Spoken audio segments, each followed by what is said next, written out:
જય સિયારામ ભાઈ. હવે આજે આપણે મારા ફોર વ્હીલર પોરબંદરનું આપણે ગાંધીજીનું ગામ અને સુદામાનું ગામ. હવે ગાંધીજીના જન્મ સ્થળ ઉપર જ આવેલી આ ટાંક છે. ટાંક એટલે રાજાશાહી વખતની ટાંક છે, જે 100 વર્ષ ઉપર થયેલા છે આ ટાંકને. હવે એ ટાંકની અત્યારે તમે હાલત તો જોઈ રહ્યા છો જેવી દુર્દશા છે, કેમ કે કેટલા વર્ષોથી કોઈ જાતનું સમારકામ થયું જ નથી. પછી તો બધું અને આપણે હમણાં 2 દિવસ પહેલા જ અહીંયાથી લાકડાનો કટકો પડ્યો અને કુદરતી ભગવાનની દયાથી કોઈને જાનહાની નથી થઈ કે કોઈને ઈજા પણ નથી થઈ.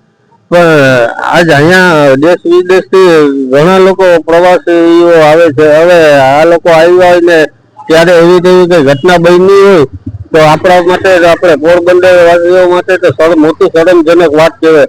આજ આપણે બાગ બગીચામાં એટલા લાખો કરોડો રૂપિયાના ખર્ચા થતા હોય તો આ એક ટાંકને રિનોવેશન નથી થતું, મને તો એ શરમ થાય છે.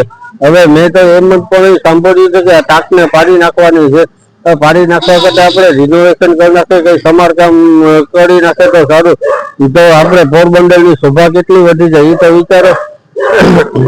બસ વહેલી તકે આ ટાંકને સુધારો વધારે રિનોવેશન થતું એ વહેલું કરી નાખે તો સારું, જેથી કરીને આગળ જતા આપણે પોરબંદરનું નાક ના કપાય. અત્યારે કેવી દુર્દશા છે આ ટાંકની એ તમે જોઈ જ રહ્યા છે.